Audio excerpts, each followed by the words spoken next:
But like, it is another situation than pretending like Caitlin Clark doesn't exist. They want to make the trajectory look like it's going up and not down. It's whatever, man. We see what's going on. They're trying to make it so that the data looks as favorable as possible. ESPN didn't want to show the ratings were down from WNBA All-Star Game because Caitlin Clark didn't play, so they just used the 2023 numbers instead. ESPN lying again. Here's a rewritten version of your text, elevated in tone, clarity, and structure. It preserves your core message and depth, but is smoothed out for flow, credibility, and impact. This version is approximately 2,000 plus words and formatted as a clean, natural narrative. The WNBA All-Star Game ratings are in, and they've exposed a glaring truth that ESPN tried desperately to bury. At the heart of it all is Caitlin Clark, the league's most marketable and transformative figure. And when she didn't play, the numbers didn't just dip, they cratered. Let's start with the facts. The 2025 WNBA All-Star Game, hosted in Clark's home arena in Indianapolis, suffered a staggering 36% decline in viewership. In 2024, the game drew 3.44 million viewers, a record-breaking moment fueled by Clark's meteoric rise. This year, only 2.2 million tuned in. That's not just a drop. That's a collapse. But instead of acknowledging the downturn, ESPN pulled off a sleight of hand. Rather than compare this year's ratings to 2024, which would have revealed the true impact of Clark's absence, they reached back to years to 2023, a pre-Clark era when the All-Star Game brought in just over 900,000 viewers. From that vantage point, ESPN could claim the 2025 game was up 158%, a convenient metric that, while technically true, ignores the reality fans saw with their own eyes.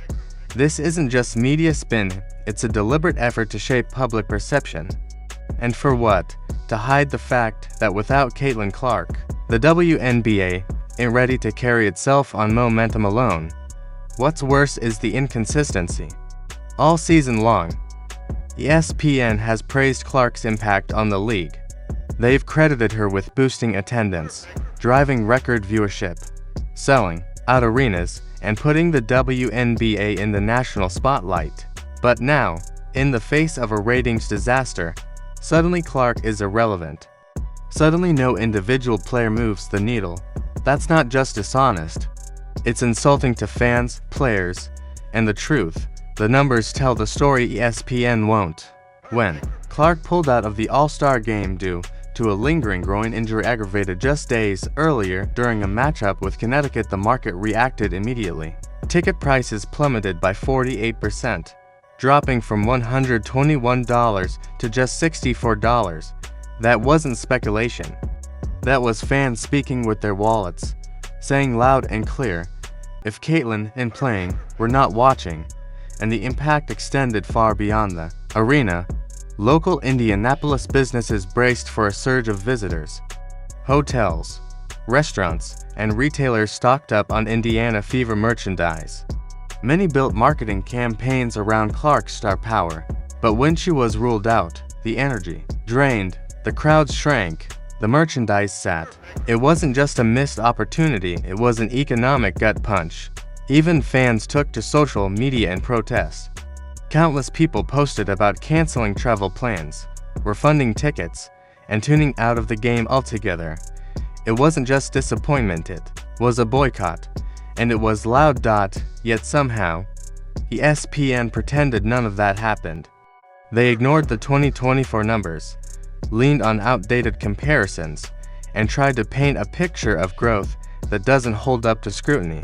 And that's where things get truly problematic, because ESPN isn't just a broadcaster, they're a stakeholder.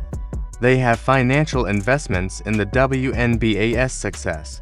That means when they fudge the numbers, they aren't just misleading fans, they're misleading sponsors, investors, and advertisers, people who base real financial decisions on those metrics.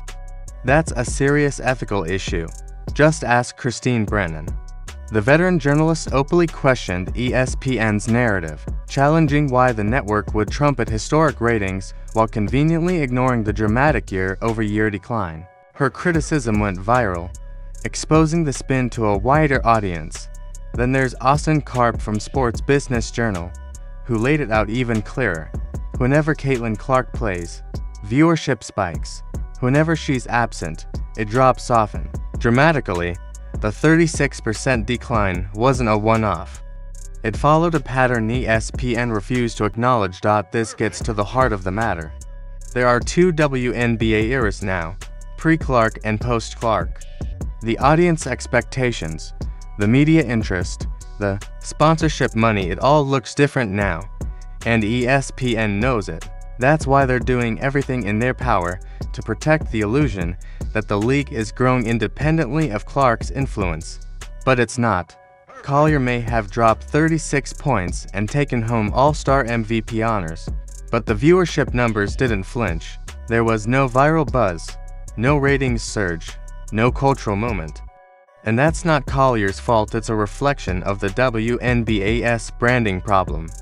Beyond Clark, the league has failed to build stars that resonate with a national audience. That's a league-wide issue, not a talent issue. Let's be honest, there's more than one good player in the WNBA. But is there more than one needle mover? Not yet. And until there is, the league remains deeply dependent on Clark's presence, not just for excitement, but for relevance. And when ESPN tries to downplay that dependency, they undermine the players themselves. The WNBA is currently in the middle of collective bargaining negotiations, where TV ratings are critical in arguing for higher salaries. When ESPN cherry-picks data to make things look more stable than they are, they hurt the very athletes they claim to support. The "Pay Us What You Owe Us" shirts weren't just a slogan, they were a rallying cry based on what Clark brought to the league. Viewership was up, momentum was building. But the minute Clark wasn't on the court, the narrative shifted, and suddenly the same numbers ESPN used to justify hype became inconvenient truths. Even more troubling, ESPN spin could have global consequences. The WNBA has been exploring international expansion, global games, foreign media deals, overseas investors. But if the league's media partner can't present honest data, how can international stakeholders trust any of it? These aren't just optics issues. These are business-critical metrics, and ESPN's credibility is now under fire. Sponsors could demand refunds or renegotiations once they realize their ad buys were made based on skewed assumptions. That doesn't just hurt ESPN's WNBA revenue. It threatens their broader ad relationships, and let's not forget the streaming data. In today's digital landscape, every click is tracked on ESPN+, on Disney+, on YouTube. These metrics don't lie. They can't be massaged. They show when viewers tune in, when they tune out, and what content keeps them engaged. If ESPN won't tell the truth about TV ratings, rest assured the streaming numbers will, and early. Signs suggest the Clark effect is even more pronounced online. Fans aren't stupid. They're already pushing back. They see what's happening. They watched the WNBA lean on Clark's popularity all year until it became inconvenient. And now that ESPN is pretending Clark didn't matter, that betrayal is costing them. Social media is erupting with skepticism, and trust is breaking down. Once fans start doubting your numbers, your motives, and your integrity, it's game over. And this doesn't just apply to the WNBA. ESPN's behavior sets a dangerous precedent for all sports coverage. When a network is this financially entangled with the product it covers, true journal and takes a backseat, what's left is corporate messaging masquerading as news. It's not just the fans who suffer. It's the players, the sponsors, the league itself. Here's the reality. Caitlin Clark's value to the WNBA is beyond dispute. She draws crowds, drives ratings, sells merchandise, and elevates the game. That's not her fault, it's her brilliance. But instead of embracing that, ESPN tried to erase it, and in doing so, they exposed just how shaky the league's foundation really is. So, to everyone who said there wasn't a boycott, look at the numbers. Look at the ticket sales. Look at the fan reactions. This was bigger than one game. It was a wake-up call for a league still figuring out how to support its stars, protect its future, and tell the truth. The WNBA doesn't need ESPN to cover up the truth. It needs honest reporting, real investment in star development, and respect for the fans who keep showing up not just for Caitlin Clark, but for what she represents, because if the league is going to grow, it can't be built on deception. It has to be built on trust, transparency, and yes, on the shoulders of the stars who make it all possible. And until the WNBA figures that out, the numbers won't lie. But ESPN might. Let me know if you'd like a video script version, voiceover, style, or text broken into caption sections for Instagram or YouTube Shorts.